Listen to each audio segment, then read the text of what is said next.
Kadalasan, ang marami sa atin ay nagta-travel para magsaya, magbakasyon o magpahinga. Pero para sa isang taong kikilalanin natin ngayon, naging paraan ito para magbahagi ng tulong sa mga taong kanyang nakakasalumuha. At sa kanyang bawat pag-alis, hindi malilimutang saya ang kanyang iniiwan sa mga lugar na kanyang pinupuntahan. Ating kilalanin si Jean Guilliera Orcilla at ang pagbisita niya sa iba't ibang lugar kaakibat ang pagtulong sa mga bata doon na kapos sa buhay. Ako si Jean Guilliera Orcilla, isang traveler. Sa bawat lugar na pupuntahan ko, nagbibigay ako ng tulong.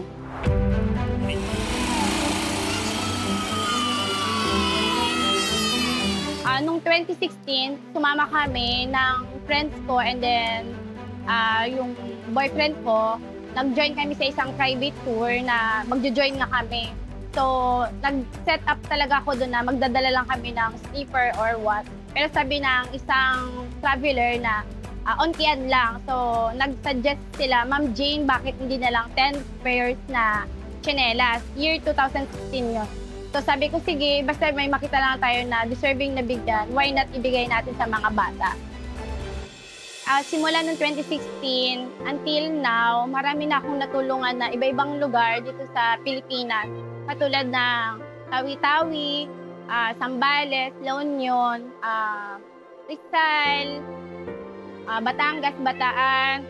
Yun po yung mga nabigyan namin ng school supplies, medical mission, feeding program, mga needs ng ibang bata. Like baon ko, sagot namin. Dati, hindi own packet namin siya ginagawa. Ngayon, may mga partnership na kami na mga company and then mga anonymous donor na until now sumusuporta pa rin sa amin. Dati, lang kami, kung saan lang kaming lugar namimigay. Ngayon, meron na kaming mga adopted beneficiary na lugar na laging binibigyan.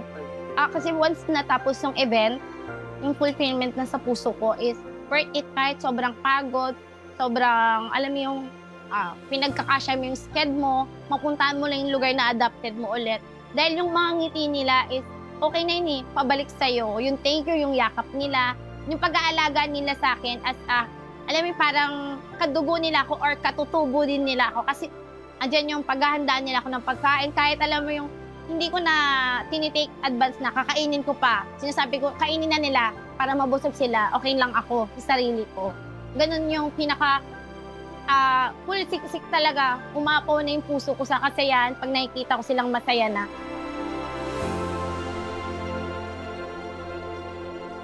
Siguro si Sona Serrano. Nakilala ko po si Ate Jean sa pagbibigay niya po ng mga outreach program. Nakilala po namin si Ate Jean po. Pumunta po siya dito. Nag-ano po siya, namigay po siya sa mga bata ng mga biskwit, tas yung mga shampoo po. Ayun yung po yung pinagpapasalamat namin kay Ate Jean po na. Kasi po kadalasan po wala po kaming sabong pagligo po. Kaya po yung malaking bagay na po yun. Tas yung mga biskwit po, kasi po sa amin dito sa bundok, hindi mo naman po madali ang makikita yung isang pack ng biskwit po. Malaking bagay na po sa mga bata yon. Kasi sobrang saya nila po. Tulad po ngayon, kasi po nagtatanim pa po kami, mahirap talaga po. Yung minsan walang pagkain po. Sa isang araw, kakain lang po isang beses po. Mahirap talaga po. Kaso pinipilit po. Pinipilit ko po pinagkakasya yung budget para mairaos ko po yung mga anak ko sa pag-aaral po. Kaya nga sinasabi ko po sa kanila po, dapat mag-aaral kayo mabuti. Kasi walang iba makakatulong sa inyo kung hindi kayo. Kasi po ako, hindi po ako natapos Hanggang 5 lang po ako Kaya sinasabi ko po sa kanila, pagbutihan nila po yung pag-aaral kasi nahihirapan po kami ng tatay nila. Sana po, mag-aaral po sila sana. Kahit grade 12 lang po yung matapos, okay na po yan, makakaanak na po ng trabaho. Kasi tulad ko po, hindi po ako natapos. Yun, mahirap po. Hindi po ako makababa sa po. Kasi hindi naman po ako natapos ng grade 12 Kaya sinasabi ko sa mga anak ko po, mag-aaral kayo mabuti kasi hindi pupunta sa akin yan, pupunta sa inyo. Papasalamat po ako kay Ate Jean kasi po, sabi niya po sa akin, abang nakakaya ko, suportahan kita sa study mo ngayon year. Hanggat kaya ko, sabi po ni Ate Jean sa akin, Malaki salamat po kang Ate Jean kasi welcome na ko sa Bali na ati ak mga ranasan sa minsan sa pamilya ko. Yung paranas na kang kung Ate Jean.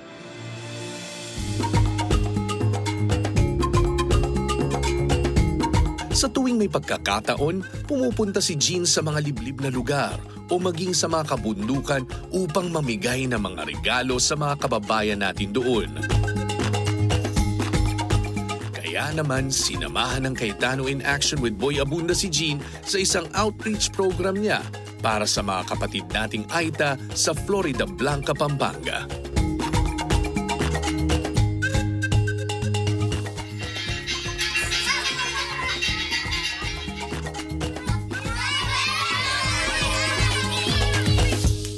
Ate Jean, maraming salamat po sa tulong mo po. Pero Ate Jean, may isang tao na gustong magpasalamat po para sa'yo. Uy, sino to? Oh. Dear Jean, sabi ng isang sikat na kataga, take nothing but picture. Leave nothing but footprints, create nothing but memories. Para sa isang individual na mahilig mag-travel sa ibang-ibang mga lugar, hindi lang sa litrato ang kinukuha mo, kundi magagandang kwento. Hindi lang nag-iiwan ng footprints, kundi pag-asa. Hindi lang sa gumawa ng mga memories, kundi kabutihan sa kapwa. At dahil dyan, inahangaan ka namin dahil sa bawat lugar na inyong pinupuntahan, pinapalaganap mo ang pagmamahal ng Diyos at pamamagitan ng pagbabahagi ng piraso ng iyong puso. Kaya naman kasama sina Ate Pia, Tito Boy at lahat ng bumubuo ng Cayetano in Action with Boy Abunda, lubos kami nagpapasalamat sa inyo. Nagmamahal, Kuya Alan Cayetano. Thank you. Thank you sa lahat na nandito. Alam niyo naman, mahal na mahal ko kayo. Salamat po talaga, Lord, sa mga blessing na natatanggap ng buong puso ko at pinapamahagi ko naman po talaga sa deserving ng mga tao. Sana pagpalain yung mga nakakatanggap at magkaroon lalo ng pag-asa sa buhay. Excited kasi mamimit ko sila in person. Unang-una sa lahat, natulungan na rin ako ni Senator Alan Cayetano. Gusto ko rin siya mapasalamatan in person.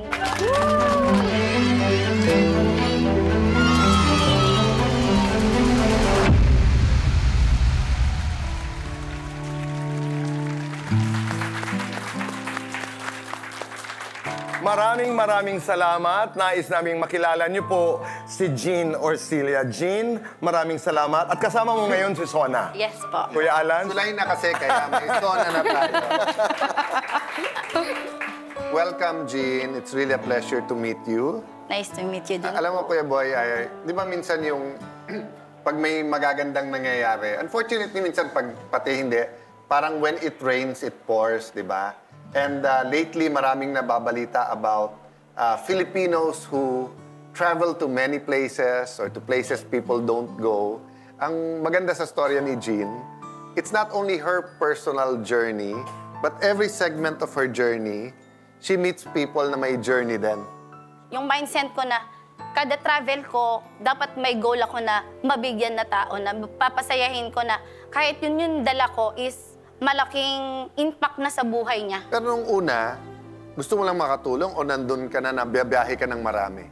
Hindi, parang sabi ko lang, gusto ko lang mag-goal yung 82 na province, parang as a treasure. The whole Philippines. Yes, as a treasure na as a young age, makumpleto yung Philippine maps. Nakakailan ka na? Nabuo mo na ba? Naikot mo na yung 82? So far, nasa 50 plus na po ako. Galing naman. At isa sa mga pagdalaw na yon ay nakilala mo si Sona. Yes po, siya po yung unang nag-help Ikaw sa akin. ba alam mong maganda ka? Hindi nga, totoo, Sona. Ang cute-cute mo. Anyway, so ano yung inyong unang pagkikita? Ilarawan mo nga sa amin. Nag-ano po yung isang, doon sa barangay po namin na, kasi may nakilala po si Ate Jean po. Tapos, sinabi po na ako po yung mag-ano po kay Ate Jean, parang Entertain. Opo sa kanya. Tapos, nag-usap po kami through messenger po ni Ate Jean. Hanggang sa, na-meet ko po siya in personal po.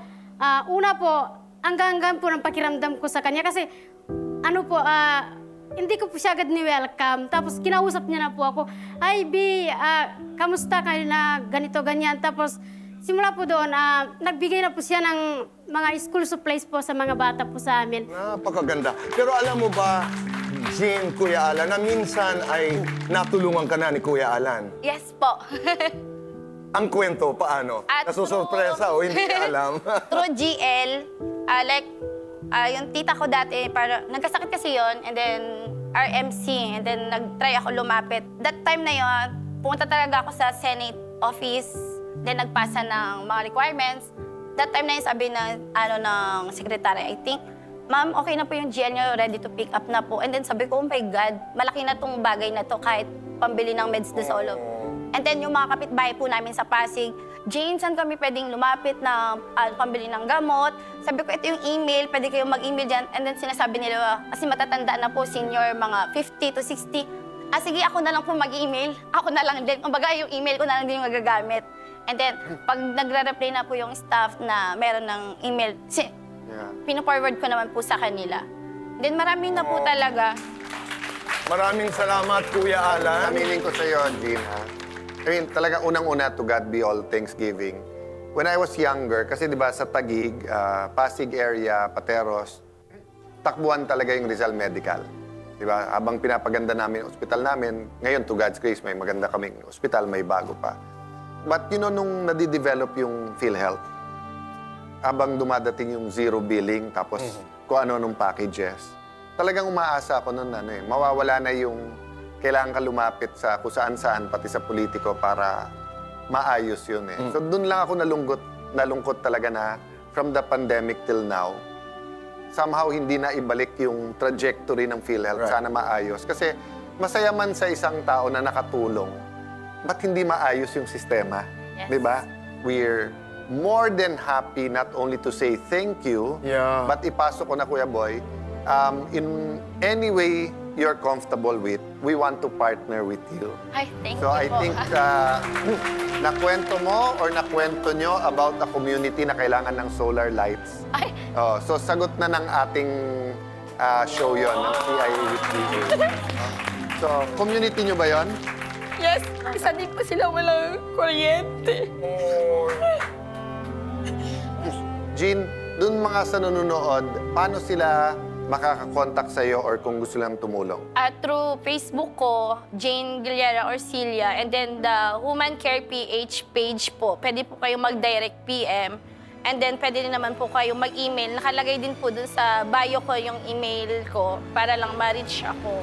For your next journeys, konting pangdagdag sa inyong Usually, hindi rin po sa akin mapupunta. Alam ko. Pandagdag Sa ito inyo yan. na So yan, pambayad. 10K yan.